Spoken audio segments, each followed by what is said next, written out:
ตอนเช้ามื้อนี้ผู้ค้าปลาทองคำผสมมาห้วยให้เข้าสวนได้มื้อนี้นานท่านบ่ได้มาเด้มาดูดน้ำใส่มื้อนั้นแล้วก็จนลาอาทิตย์พี่น้องจะได้มาก็ยังบ่ได้ปลูกหมกทั่วเด้สั่งเขาเจ้าเอาพุ่นมาให้ยังบ่มาฮอดอยู่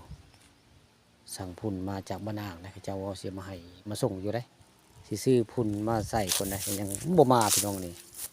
ก็เลยยังบ่ได้ปลูกหมกทั่วอยู่นี่ก็คือเป็นพื้นที่บ้านโคกสะอาดเลยมื่อนี้มาให้บ้านสวนพี่น้องนี่มาสวนมันได้เราคำผสมมื่อนี้มาสวนมันนะครับมาเบิ่งแล้วก็มาพ่ออันนี้เบิ่งแล้วก็เป็นคือหางบดแดงพี่น้องนี่หางบดแดงครับบดแดงได้นี่หางบดแดงในสวนได้นี่มีอยู่2 หางได้บดเร็วเลยแต่เก่าบดมีได้มันจะมีมดดำแต่พี่น้องมดดำตะกี้นี่มดดำมันกวดมันบ่อยู่ได้นี่มาปีนี้มีหางมดแดงมาอยู่ด้วยนี่แล้วก็เอาเนี่ยหัวอาหารกับข้าวเสียอาหารน้อยง่ายมาให้เพิ่นนี่มาปะไว้นี่เพิ่นกะสิมากินแล้วก็เพิ่นกะสิออกไข่ได้นี่คือหางมดแดงพี่น้องนี่เศรษฐกิจพอเพียงได้นี่หางมันใหญ่แล้วเพิ่นกะสิให้ไข่ได้นี่อยู่บริเวณต้นม่วงได้นี่อยู่สวนมันบ้านโคกสะอาดนี่ไว้ง่ายเลี้ยงมดแดงไว้ในสวนมันแหละนี่มดแดงส้มพี่น้องนี่เฮาก็บ่ต้องไปหายากว่าไงเขาเลี้ยงไว้อยู่ในสวนได้นี่บ่ต้องหายากปลูกต้นไม้มะม่วงเพิ่นชอบอยู่ได้อันมดแดงนี่มดแดงเพิ่นชอบอยู่กงม่วงได้นี่คือมดแดงส้มพี่น้องมดแดงส้มได้เอามดแดงมาเลี้ยงไว้ในต้นไม้พี่น้องนี่แล้วก็เอา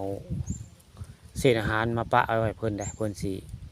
กินแล้วก็เพิ่นสิวางไข่เฮาได้เพิ่นสิมาอยู่ในที่กุ้งม่วงนี่แหละนี่เพิ่นบ่ไปใส่ได้แต่เฮามีอยู่กินโอ้3 หังบ่ได้ผู้3 หังไปพี่ก็หังนึงเด้พี่ก็หังนึงนี่พี่หังเพิ่นนั่นคือหังมดแดงได้นี่ก็หังมดแดงกันนี่การเลี้ยงมดแดงค้างอันเลี้ยงมดแดงง่ายๆได้เพิ่นมีเศษอาหารมาปะไว้ด้วยทางใต้นี่แล้วเพิ่นก็สิลงมากินเองดอกนี่มื้อนี้มาสวนพี่น้องมาเบิ่งผลงานเอามดแดงมาปล่อยมาเลี้ยงเลี้ยงมดแดงนั่นแหละนี่มาคอยให้คอยสวนกับมาเลี้ยงมดแดงไว้ในต้นม่วงได้นี่ต้นอื่นเพิ่นก็บ่ค่อยอยู่คือต้นม่วงได้นี่ปล่อยต้นม่วงเพิ่นสิอยู่ได้มดแดงอันนี้มดแดงส้มนี่ลูกค้าปลาทองคำผสมมื้อนี้มาเบิ่งผลงานเอามดแดงมาเลี้ยงไว้ในตะกกม่วงอยู่สวนมันบ้านโคกสะอาดตำบลนาตาลนั่นนี่มดแดงเพิ่นก็เริ่มไปทางกันพี่น้องนี่มดแดงเอาผู้ใดเอามาแต่อันบ้านนาอ่างผู้ใดนี่เอามาปล่อยไว้นี่มดแดง